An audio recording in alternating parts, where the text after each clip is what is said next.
Então, nós precisamos finalizar a liberdade de consciência, crença e culto. Né? Lembrando que são direitos distintos. A liberdade de consciência é de você acreditar em valores filosóficos, em valores morais, totalmente dissociados. Né? A liberdade de consciência ela é muito mais ampla do que a liberdade de crença.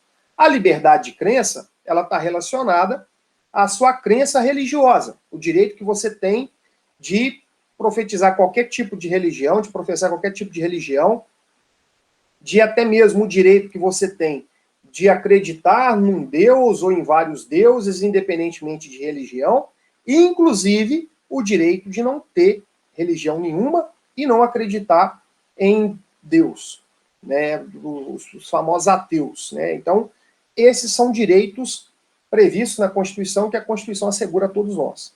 O direito que você tem de ter a sua crença própria, né, de ter uma religião própria e até mesmo de não ter nada disso.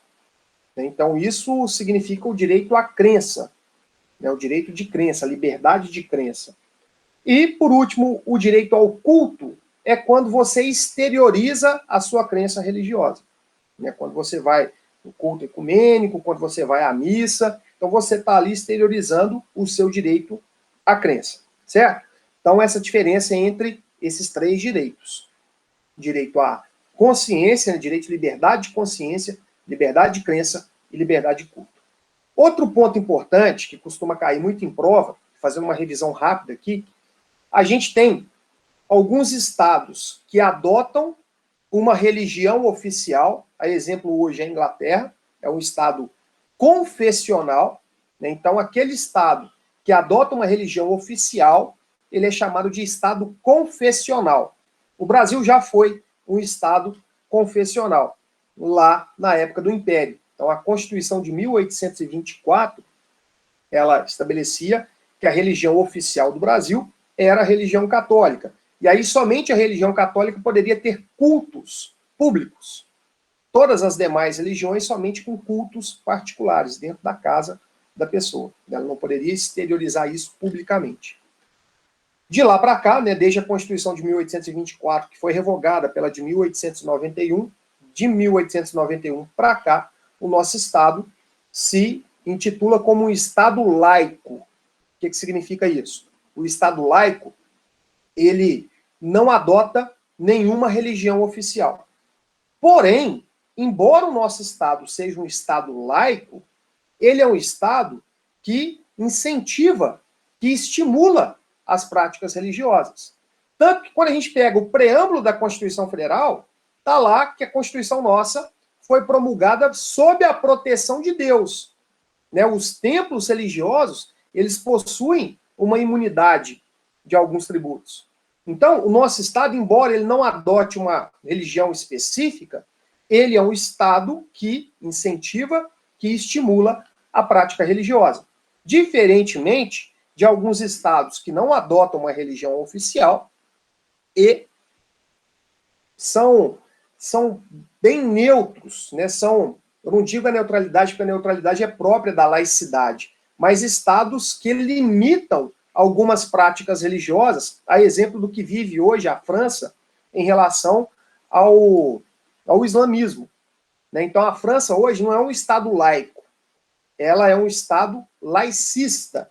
Então, o laicismo é próprio daqueles estados que não têm uma religião oficial, não proíbem as pessoas de terem as suas próprias religiões, mas estabelece alguns limites ao direito ao culto, à liberdade de crença religiosa. Por exemplo, na França é proibido as pessoas transitarem em via pública com burca, né, que é uma vestimenta própria de quem professa o islamismo. Então, a França hoje se coloca, né, até mesmo por ter sido alvo de alguns ataques terroristas, ela se coloca muito mais como um Estado laicista. Né? E, por último, a gente tem o Estado ateu. Né? O Estado ateu é aquele Estado que, na sua Constituição, ele nega a existência de Deus. Então, se cair na sua prova, se o Brasil é um Estado laico se ele é um Estado confessional, um Estado laicista ou um Estado ateu, sem dúvida nenhuma, o Brasil é um Estado laico. Ele não adota uma religião oficial, né? Ele permite vários, né, todo o tipo de culto religioso de forma pública, e ele, acima disso, ele incentiva essas práticas religiosas. Então, a crença religiosa ela é tratada na Constituição em vários artigos, não só no artigo 5º. E, por último, nós analisamos a discussão aqui da presença de símbolos religiosos de algumas religiões em locais públicos. A exemplo aqui do crucifixo no Supremo Tribunal Federal.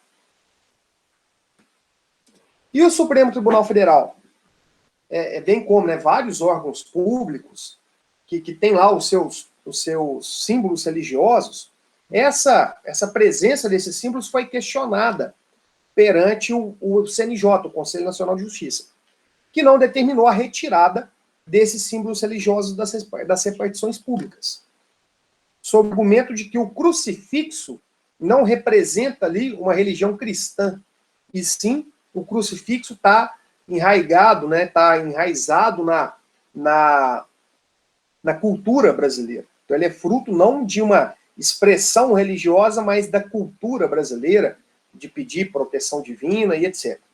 Né, assim, particularmente não concordo com a decisão do CNJ, mas é esse o posicionamento que prevalece. Por isso que a gente, vira e mexe, se depara com símbolos religiosos em repartições públicas. Bom, o último tópico que falta para a gente encerrar a liberdade de crença religiosa prevista na Constituição é um assunto um tanto quanto polêmico, que é a obrigatoriedade do ensino religioso na grade curricular das escolas públicas do ensino fundamental.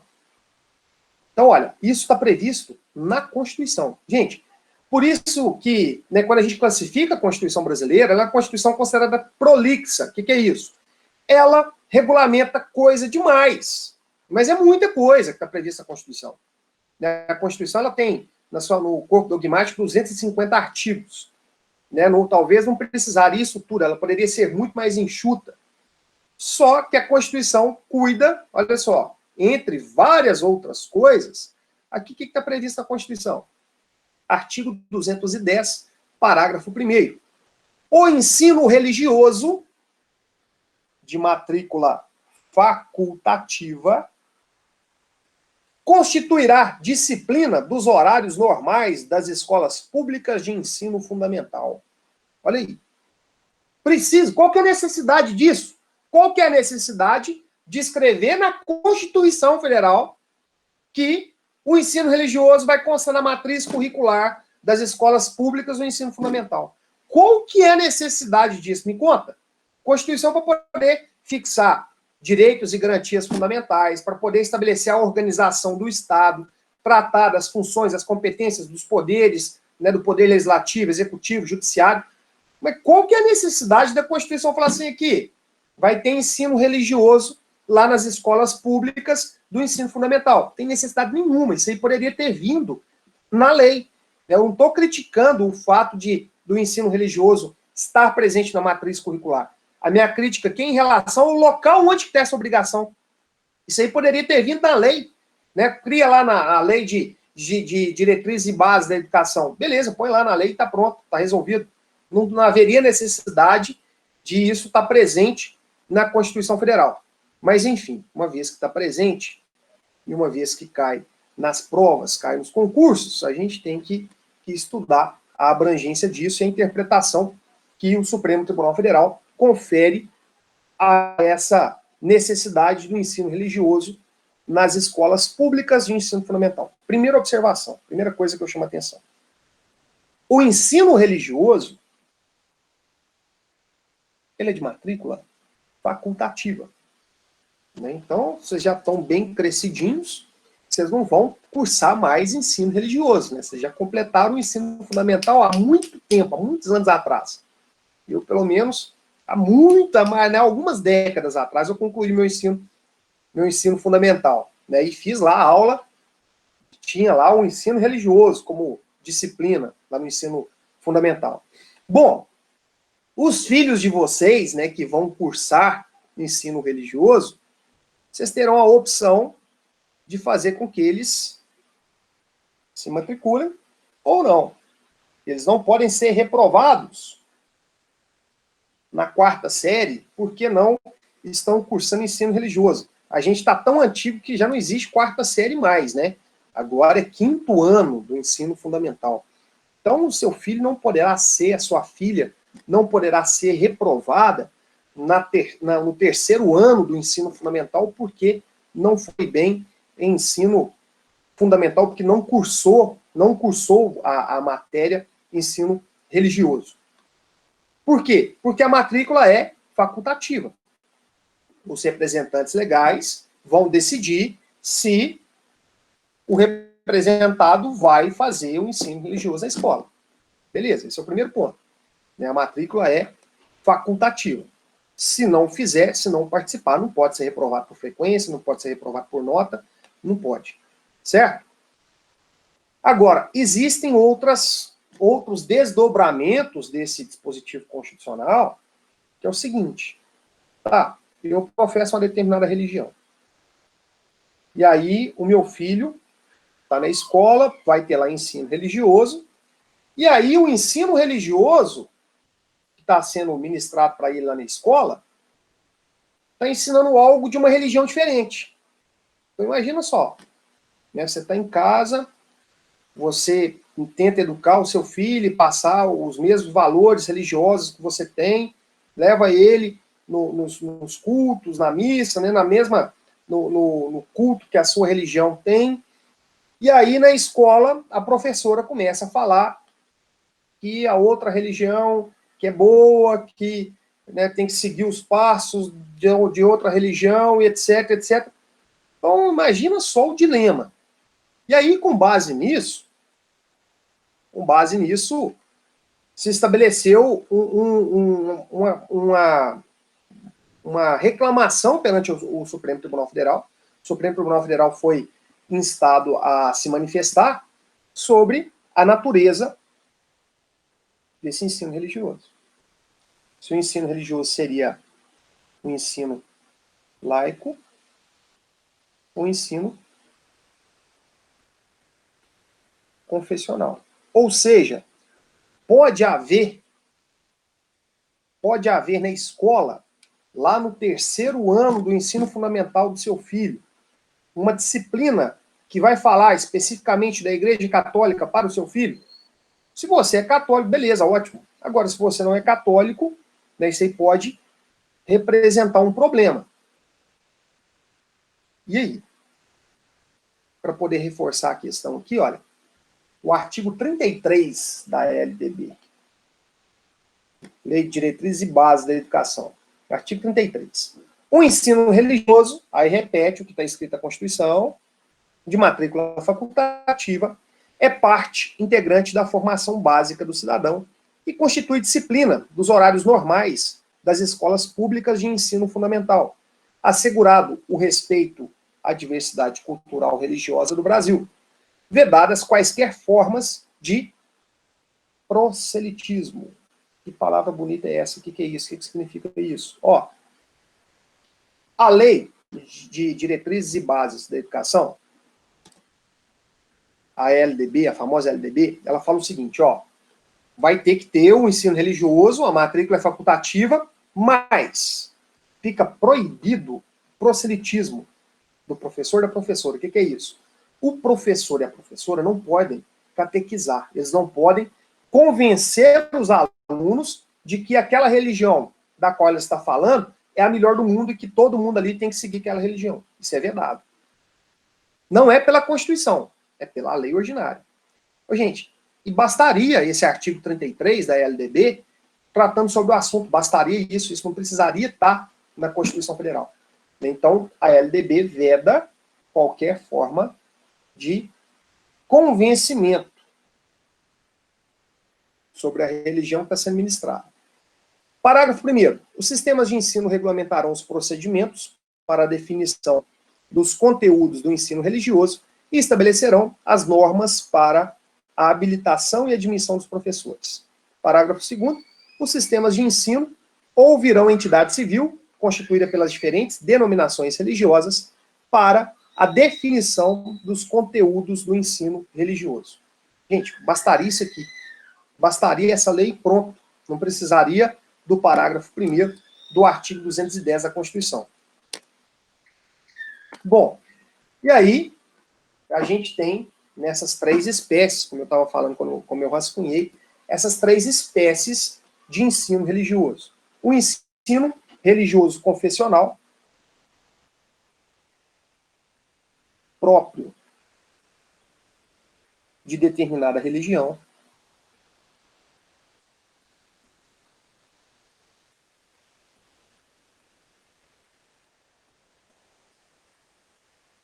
Então aqui eles teriam, por exemplo, ensino religioso da Igreja Católica. Então aqui, se o ensino religioso for confessional, ele vai falar especificamente sobre uma determinada religião. O ensino religioso interconfessional, ele vai, vou colocar aqui, ó, explicar princípios e valores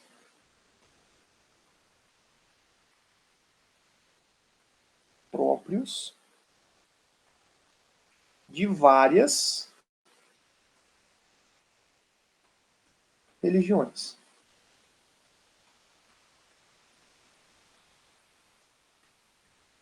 Então, se o ensino religioso for interconfessional, ele não pode falar especificamente sobre uma determinada religião. Ele tem que falar sobre princípios básicos, né, sobre valores morais que são próprios de várias religiões. Né? Então, o exemplo, não matarás. Então, isso é bíblico, está lá na Bíblia, e isso é próprio de várias religiões. Nenhuma religião professa, com exceção das religiões mais extremistas lá do Oriente Médio, que tem aquele monte, né, que tem alguns terroristas e tal, com exceção disso, né, pelo menos as religiões que a gente está acostumado a lidar aqui, o princípio de preservar a vida do próximo, de respeitar a vida do outro, é um princípio praticamente universal, né, comum a todas as religiões. Então, o ensino religioso não confessional, interconfessional, ele trabalharia com princípios de várias religiões. E o não confessional, né, não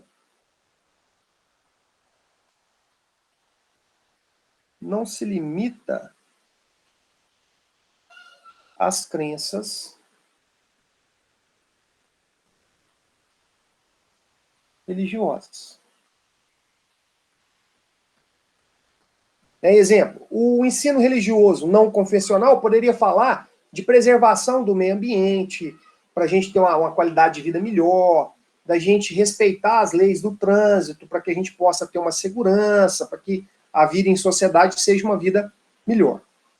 Então, olha a diferença entre essas 3 formas de se ministrar o ensino religioso. Ele pode ser confessional, será ensino religioso sobre uma determinada religião específica. Ele pode ser interconfessional, o ensino religioso vai tratar de diversos valores que são próprios de diversas religiões. Beleza. E ele pode ser não confessional. O não confessional não vai ser ensino sobre religião. Perde até um pouco essa vinculação, né? Ensino religioso que não vai falar de religião nenhuma. Ele vai falar de condutas sociais que devem ser respeitadas, observadas, para que a gente tenha uma vida melhor, e etc. Então, né, essa é a diferença entre essas 3 possibilidades de ensino religioso nas escolas públicas do ensino fundamental. Isso chegou até o Supremo Tribunal Federal, essa discussão. E aí, Supremo, esse ensino religioso do 210, parágrafo 1º, e aí eu repito para vocês, tudo que está previsto na Constituição pode ir parar no Supremo Tribunal Federal. Né? Todos os dispositivos do artigo 1º ao artigo 250, quem tem a última palavra sobre a interpretação desses dispositivos é o Supremo Tribunal Federal. Aí chegou até o Supremo uma ação para poder falar assim, ó, Supremo, e aí? Esse ensino religioso previsto no artigo 210, parágrafo 1º, ele tem que ser confessional, interconfessional ou não confessional? E aí, vou passar para vocês aqui a decisão do Supremo Tribunal Federal. Olha aqui. Ação direta de inconstitucionalidade 4439.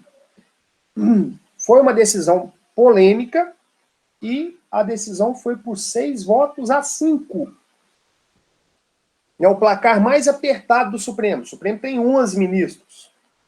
Então, o placar mais apertado possível foi o placar que decidiu a interpretação, a extensão do ensino religioso do 210, parágrafo 1º. Então, por 6 votos a 5, os ministros entenderam que o ensino religioso no Brasil tem que ser confessional. Pasmem os senhores e as senhoras. Ensino religioso nas escolas públicas. Conteúdo confessional e matrícula facultativa. Respeito ao binômio laicidade do Estado, liberdade religiosa. Igualdade de acesso e tratamento a todas as confissões religiosas. Conformidade com o artigo 210, parágrafo 1º do texto constitucional. Constitucionalidade do artigo 33, caput, e parágrafos 1º e 2º da Lei de Diretrizes e Bases da Educação Nacional e do Estatuto Jurídico da Igreja Católica no Brasil, promulgado pelo Decreto 7.107 de 2010. Ação direta julgada improcedente. Então, o que é o detalhe? O Supremo Tribunal Federal, ao julgar a ação direta de inconstitucionalidade 4439, decidiu que o ensino religioso no Brasil, ele deve ser confessional. O que é isso? Vai escolher uma determinada religião e vai ensinar para os alunos sobre aquela determinada religião. Sim. Qual que é a vantagem disso? Por mais que a gente não concorde, tá, mas está ensinando na escola uma religião que eu não professo. E aí o meu filho, que tem lá, sei lá com quantos anos no 3º ano, no 4º ano, sei lá, está com 10 anos de idade, 11 anos de idade, ele vai para a escola, adora a professora fala sobre, leciona lá o ensino religioso e ele chega aqui em casa e eu estou passando um aperto com ele. A vantagem é o seguinte, que é de matrícula facultativa. Você pode escolher matricular o seu filho para que ele faça, não é na escola, não é no 5º ano, no 4º ano, não. É matricular na disciplina ensino religioso, certo? Mas assim, o fato, 5 ministros votaram por ser um ensino religioso interconfessional, de falar de diversas religiões, dos princípios próprios de diversas religiões, e 6 ministros votaram por ser um ensino religioso que adote uma religião específica. Então, votação apertadíssima. Se um ministro que decidiu por ser confessional mudasse de ideia, a decisão mudava. Então, a decisão apertada. Pois é, Patrícia, esse é o grande problema das instituições. Muitas vezes a instituição fala assim, não, se seu filho não fizer o ensino religioso, está reprovado. Mas, essa interpretação, até é bom ter tocado nesse assunto, a interpretação do 210, parágrafo 1º da Constituição, embora ele fale que especificamente sobre as escolas públicas, eu não posso fazer uma interpretação restritiva. Então, se está a escola pública aqui, eu tenho que estender às escolas particulares. De novo, é a interpretação de direitos fundamentais previstos na Constituição que nunca pode ser uma interpretação restritiva. Sempre tem que ser uma interpretação extensiva. Né? E é bem proporcional essa interpretação pelo seguinte, olha, se o aluno da escola pública não está obrigado a se matricular na disciplina de ensino religioso, qual que é a diferença do aluno da escola particular? Então, esse entendimento tem que ser estendido aos alunos também da escola particular. E o problema é que a lei de diretrizes e bases da educação, ela também repete. Mas a interpretação de estender as escolas particulares deve prevalecer com base nessa orientação. Toda vez que eu for interpretar um direito fundamental, eu tenho que interpretar da melhor maneira possível para buscar a maior efetividade desse direito.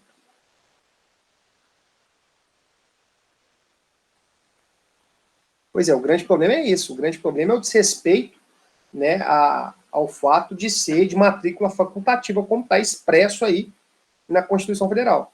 E esse é o grande problema.